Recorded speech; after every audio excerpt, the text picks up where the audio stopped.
Jadi ini sangat berdampak, implikasinya sangat luas dan ini ditunggu oleh pengacara manapun. Jadi sangat berdampak sekali. Kenapa? Karena jangan lupa, hampir tidak ada lubang yang kosong di dalam gugatan kami. Gugatan itu mungkin sepenuhnya ditolak. Kalau tidak diterima nggak mungkin ditolak, itu mungkin karena mungkin ya yang terburuk kita tidak pernah bisa memperlihatkan ijazah Pak Jokowi. Bagaimana pendapat Bapak untuk dari Bapak Menko PMK kehadirannya di Solo? Saya menilai kehadiran Menko PMK atau Pak Pratikno itu bentuk kepanikan karena baru terjadi di negara kita ini ijazah itu 3 bulan bisa berubah, tidak pakai embus, tiba-tiba pakai embus, tidak ada watermark, tiba-tiba pakai watermark, dan mungkin dalam rangka itu. Nah, terus ada lagi pertanyaannya Pak, karena nanti kami juga punya hadiah kepada orang-orang yang punya andil dalam ijazah. 2 orang itu sering disebut tapi tidak pernah ada di persidangan. Nah, nanti kami hadiahi. Namanya siapa? Namanya Mas Anggit, dan satunya lagi Insinyur Pratikno, nanti akan kami hadirkan. Menurut Bapak sendiri apakah etis hal tersebut? Maksudnya? Dari kehadiran? Ya menurut saya Prabowo tidak punya wibawa. Dia menterinya Prabowo kok.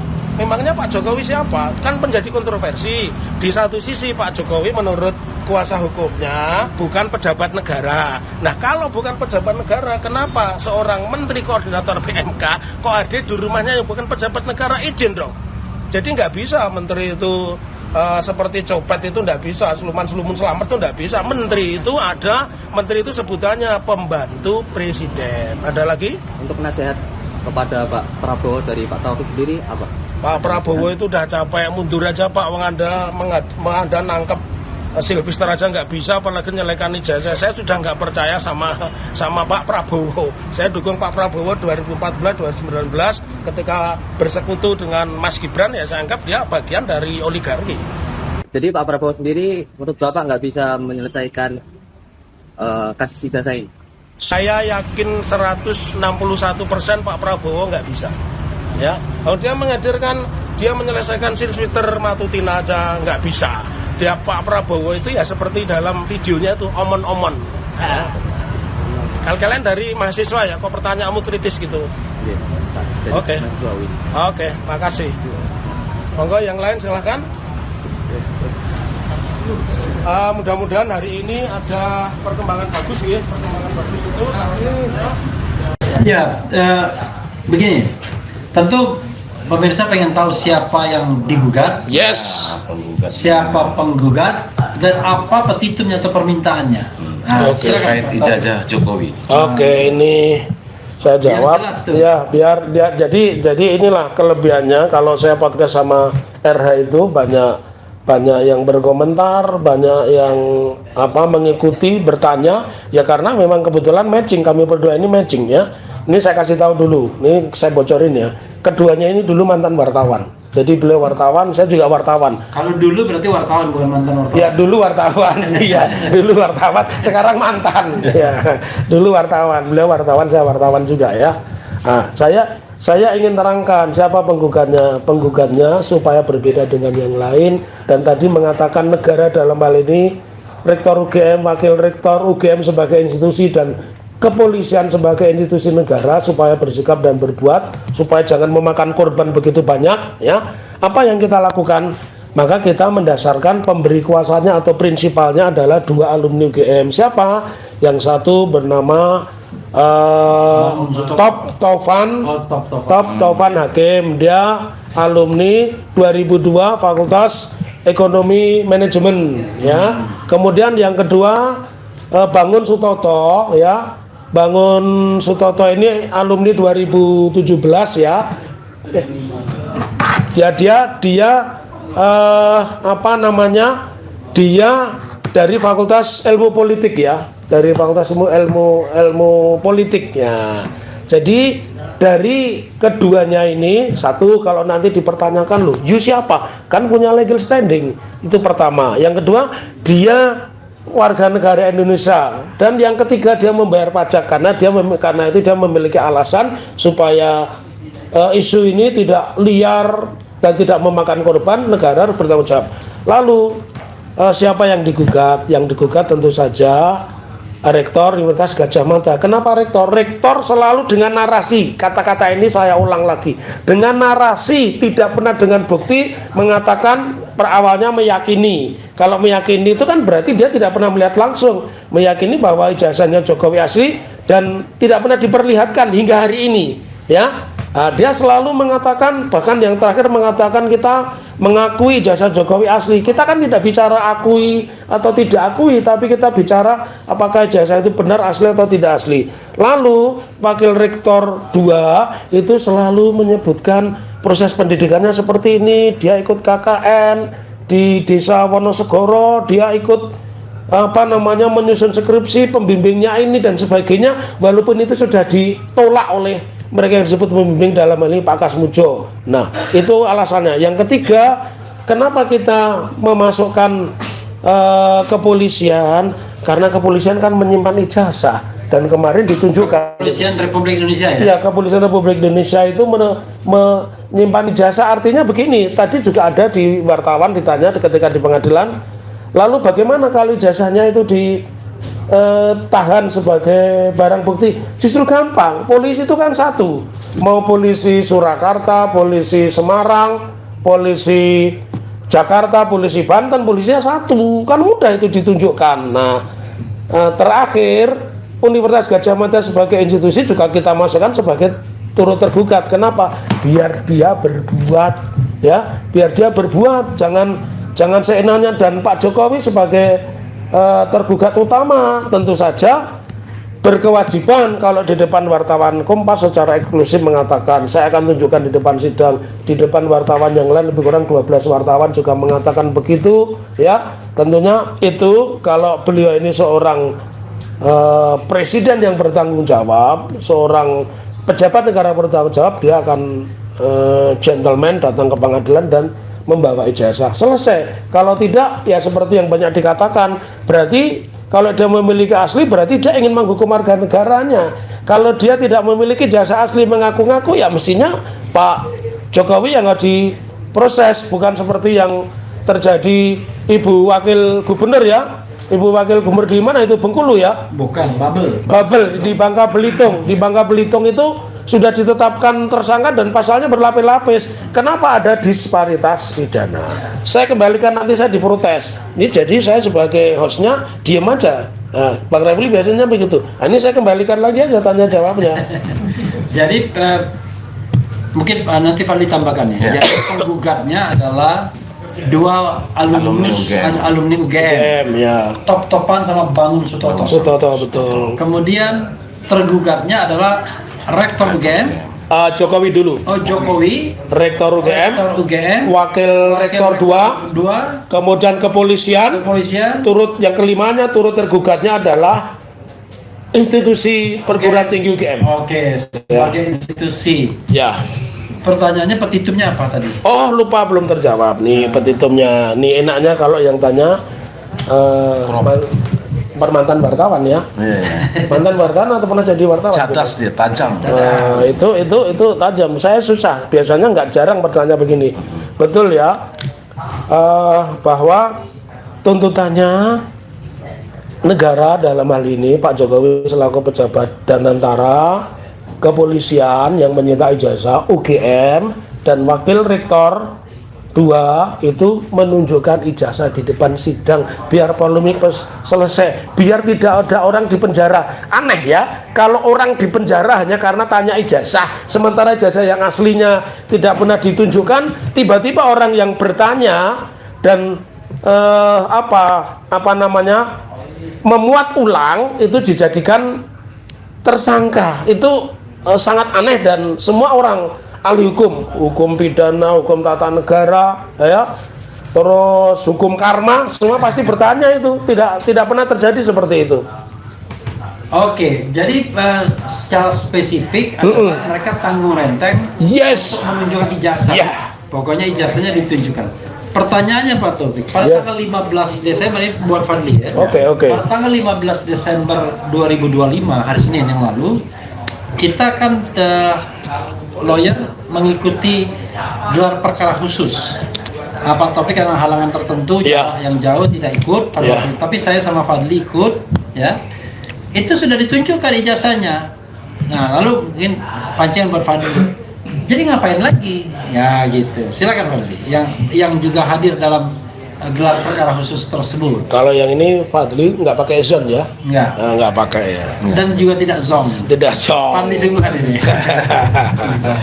Ya makanya kalau kita kaitkan persidangan CLS ini di PN Surakarta, ketika para penggugat meminta para tergugat, ya. para tergugat menghadirkan ijazah, tentu kan jawabannya sederhana. Ijazah itu sedang dalam penyitaan Polda Metro Jaya, Ya. kan begitu. Nah, kemudian kalau dibalikan kepada RRT tersangka dalam perkara ini, Polda Metro Jaya juga sudah menyampaikan, sudah diperlihatkan ijazah barang bukti kepada para tersangka. Nah, makanya kan kemudian kita apa sih putusan yang mungkin gitu, yang mungkin bakal lahir dari proses persidangan CLS ini seperti itu. Kalau misalnya penggugat itu dikabulkan, apa sih putusannya yang bisa berdampak pada ijazah Jokowi ini gitu. Langsung aku jawab ini Ya. ya. Nah, jadi Ya. kalau pertanyaan itu disampaikan ke saya, Jadi kan sebentar. Kalau saya terjadi microslip, saya mohon maaf.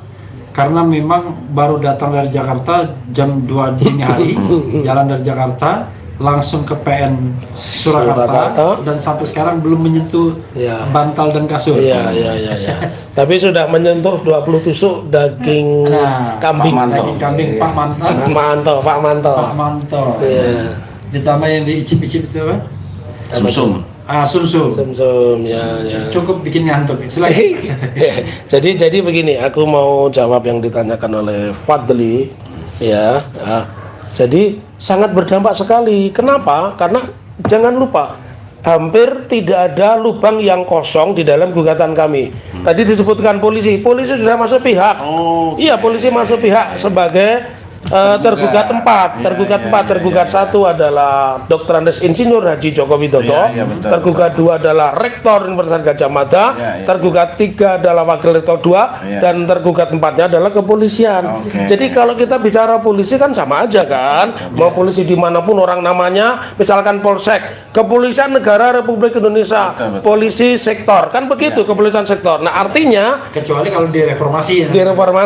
tapi kayaknya susah itu Bang Refli ya. Kalau kita lihat bagaimana ada peraturan polisi nomor 10 ya yang sudah bisa mengeliminir pekerjaan Komite Reformasi Kepolisian. Oke lah, kita kembali lagi. Jadi ini sangat berdampak, implikasinya sangat luas dan ini ditunggu oleh pengacara manapun karena tanggal 26 yang akan datang yang namanya Subhan Palal akan namanya sebenarnya Subhan Palar. Oh, Palar. Waktu kecil dia tuh nggak bisa ngomong R.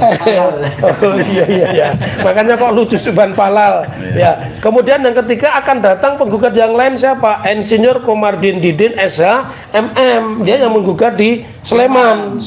Nah, jadi ini implikasi yang sangat luas karenanya kami minta doa dan dukungannya datang ke pengadilan ya. RRT datang juga.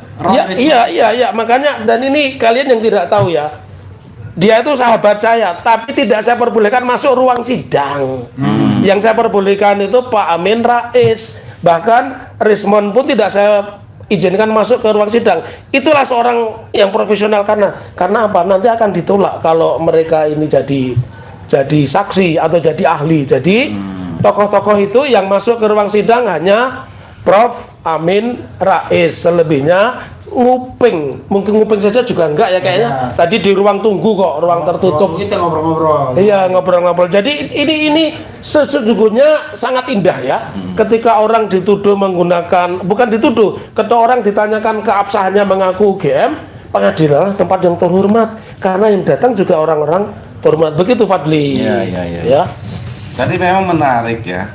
Tokoh sekelas Pak Amin Rais hadir di persidangan kita hari ini. Dalam kapasitas apa itu, Pak Taufik? Pak Amin itu harus tahu, Pak Amin itu sama dengan Bang Refli, sama dengan para penggugat. Mereka itu alumni Universitas Gadjah Mada. Oh, iya, UGM juga. Prof Amin itu guru besar UGM, ahli politik Timur Tengah pada saat itu ketika beliau masih menjadi dosen aktif. Nah, beliau berkepentingan, jangan lupa karena beliau itu aslinya kelahiran Solo. Jadi Prof Amin Rais itu kelahiran Solo, putra Solo. Makanya wajar dia datang, dan tadi juga beliau mengatakan berdiri di samping kami, Mas Taufik, saya tidak akan memberikan keterangan atau saksi apapun, saya hanya memberikan doa. Nah, luar biasa kan ini doa. Ya. Bukan sebagai saksi ya? Bukan, tidak berkedudukan sebagai apapun kecuali sebagai orang tua yang menghadiri persidangan dan mendoakan supaya di persidangan ini Pak Jokowi juga hadir secara terhormat. Oke. Iya. Oke, ada lagi Fadli soal PN ini? Ya, berapa persen optimisme penggugat yang dikabulkan oleh majelis hakim? Saya optimisme saya di atas 60%. Cuma 20%? Di atas 60%. Karena diterima ditolaknya karena ditolaknya eksepsi oleh eksepsinya Tergugat, Pak Joko Widodo, eksepsi Rektor UGM, eksepsi Wakil Rektor 2, eksepsi Ditolak. kepolisian, itu menandakan bahwa hakim ini berwenang. Kalau hakim berwenang, pengadilannya berwenang dan tentu juga bisa memutus begitu. Tapi tentu ada pertanyaan independen ya. Kemarin di suatu tempat saya mengatakan, apakah Anda meragukan independensi? Saya balik tuh yang nanyanya. Are you sure? Siapa? What is the name? Kompas lah TV. Iya, Kompas TV. Jadi are you sure kalau sudah independen? Kalau saya mengatakan bahwa pengadilan tidak independen, kemudian tidak penyidik ya tidak independen, kemudian saya mengatakan juga unequal treatment, memperlakukan para pihak itu tidak equal, kemudian unprofessional, tidak profesional, unproporsional, tidak profesional. Apakah saya salah mengatakan demikian? Karena itulah yang kita alami kan dalam hal misalnya pembuktian ijazah ini yang kita hanya diperlihatkan pada saat terakhir injury time dan tidak boleh diraba.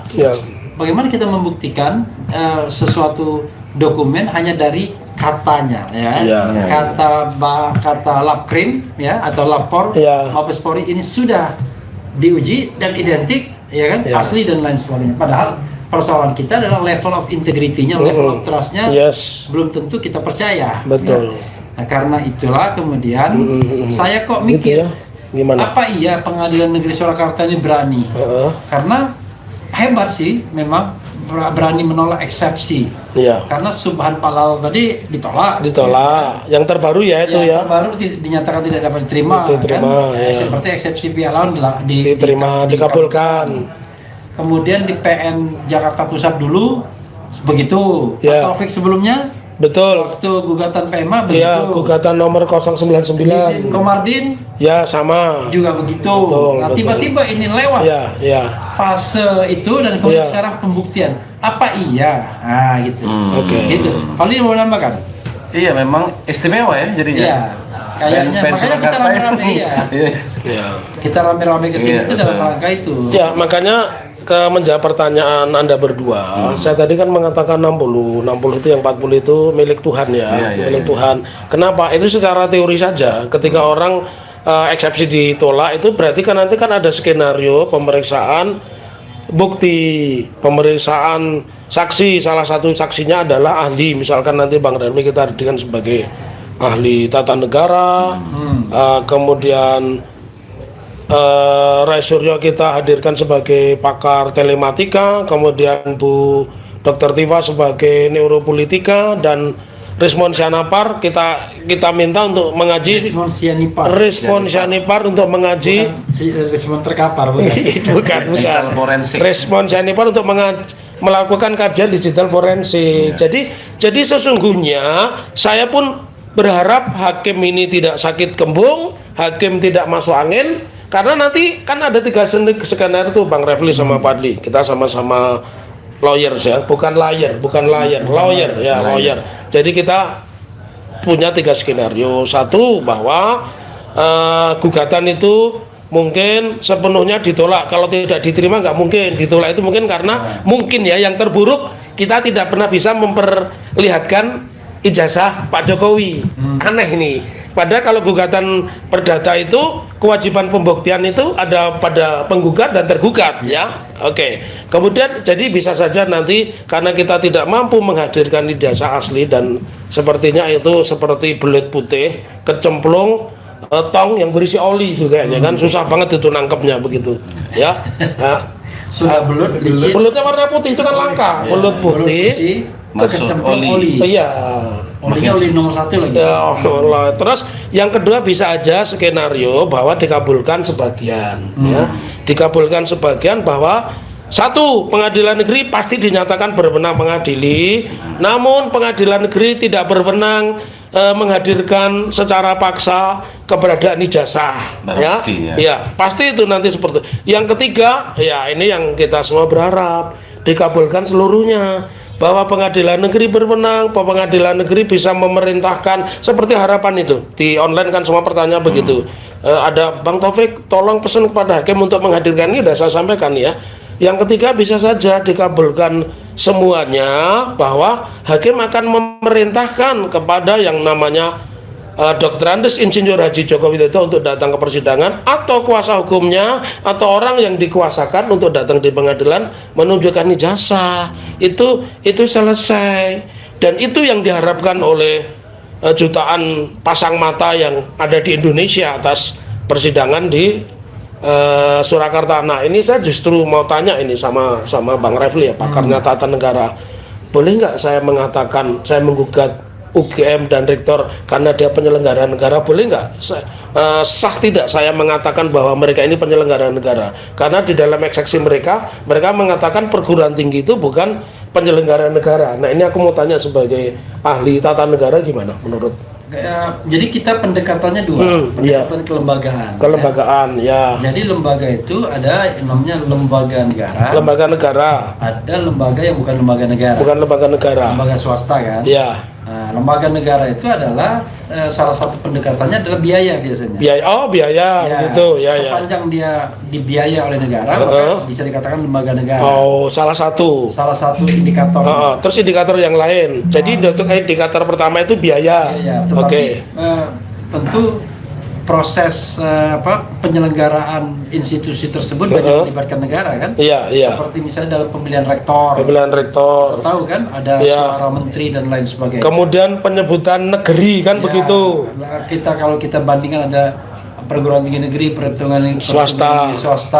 Kemudian kita juga lihat status dari pegawainya yang masih mayoritas adalah ASN, berarti sipil negara. Ada juga yang memang pegawai yang kontrak ya. Dosen kontrak ya. Dari situ maka kita tidak bisa mengatakan UGM itu bukan penyelenggara negara. Bukan institusi yang terkait dengan negara, dan kemudian rektor UGM itu penyelenggara negaranya, kan? Karena itu menurut saya kalau mereka berkelit bahwa bukan penyelenggara negara, nggak bisa. Satu lagi misalnya ya, misal apakah rektor itu terkena kewajiban untuk menyerahkan LHKPN? Kalau pejabat rektor terkena dong. Kan LHKPN itu kan laporan harta kekayaan penyelenggara.